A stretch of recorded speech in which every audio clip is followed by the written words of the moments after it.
بيو بيو بيو.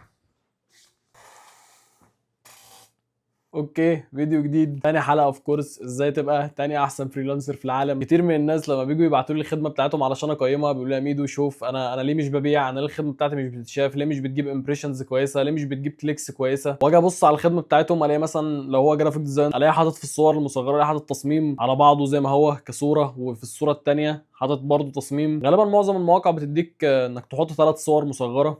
ده اسوأ استغلال ممكن للموضوع، ان انت تحط مجرد انت تحط تصميم ليك او كده. الحلقه دي مش هتكون طويله، بس هتتعلم فيها ازاي تعمل صوره مصغره هي المفروض يبقى شكلها عامل ازاي، وهوريك بشكل عملي. هنفتح فوتوشوب اي برنامج اديت وهوريك ازاي ممكن نعملها، لان الموضوع بسيط مش هياخد 3 دقايق على اي برنامج اديت. فقبل ما نبدا عاوزك تعمل لايك للفيديو، سبسكرايب للشانل، تسيب لي كومنت تشجعني فيه، وتقول لي عاوز تشوف ايه في الفيديوز اللي جايه. يلا بينا. اوكي، هو الفكره كلها في ان الصوره المصغره انت بتستخدمها للخدمه بتاعتك دي اول حاجه العميل بيشوفها من بره، فهي لازم تكون شكلها جذاب، لازم تكون جامعه كتير من شغلك، مش مجرد انك حاطط تصميم وخلاص، ولازم تكون ملتزم بالمقاسات اللي كل موقع بيحددها، لان كل موقع ليه مقاسات في الصور المصغره اللي هو بيستخدمها. بس معظم المواقع بتستخدم الصوره المصغره اللي بيبقى شكلها مستطيل شويه، انت لازم تستغل المساحه اللي معاك دي باحسن شكل. ما ينفعش انت تحط له تصميم، ما ينفعش يبقى المساحه اصلا مستطيل وانت حاطط له ديزاين بالطول وشكله وحش، ومحدش طبعا هيخش يشوف حاجه زي كده، هيبان شكلك مش بروفيشنال، فخلاص العميل هيتجاهل الخدمه بتاعتك وخلاص. طيب ازاي تستغل المساحه دي؟ الموضوع بسيط. تشوف الاول المقاس بتاع السايت اللي انت بتستخدمه، هتجمع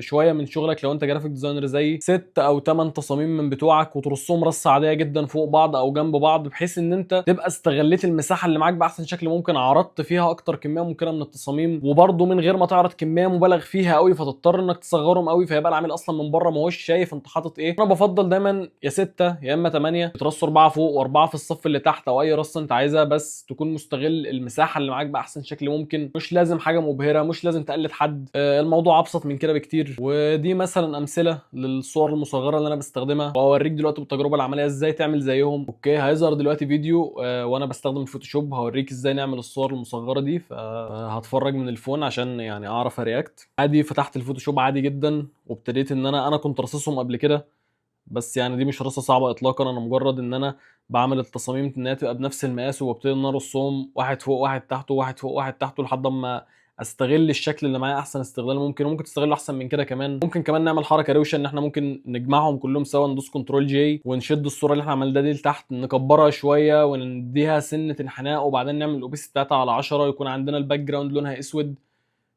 ده بيدي شكل جمالي، ان هي هتبقى ما تبقاش خلفيه لونها اسود وخلاص. وبس بقى عندنا الصوره المصغره بتاعتنا. ممكن بقى تعمل من دي 3 تحطهم هم ال3 في صور الخدمه المصغره. ممكن كل شويه تغيرهم، تخلي البي اس دي ده معاك، خش رص كل ما تعمل تصاميم جديده رصها نفس الرصه. غير الصور المصغره بتاعتك، مش لازم تسيبها على نفس الصوره، اتليست الصور الفرعيه. يعني هو دايما بيبقى في صوره اللي هي الرئيس البرايمري اللي هي الرئيسيه اللي هي بتظهر قدام الناس، وفي حاجات تانية اللي هو لما بيقلب بقى بيخش على الثانيه والثالثه، فانت على الاقل ممكن الثانيه والثالثه انك تغيرهم. لو انت مثلا عايز يبقى عندك هويه ان انت ما تغيرش كتير، ممكن الثانيه والثالثه تغير فيهم براحتك. بس كده الموضوع بسيط. دي كانت ازاي تعمل صور مصغره للخدمه بتاعتك على اي موقع من مواقع الفريلانس. لو عجبك الفيديو عايزك تعمل لايك للفيديو، سبسكرايب للشانل، تسيب لي كومنت تشجعني فيه، وتقول لي عاوز تشوف الفيديوز اللي جايه. تابعنا على فيسبوك، تابعنا على انستا، وتابعنا على تيك توك، وتابعنا هنا، تابعني في كل حته. وبس كده.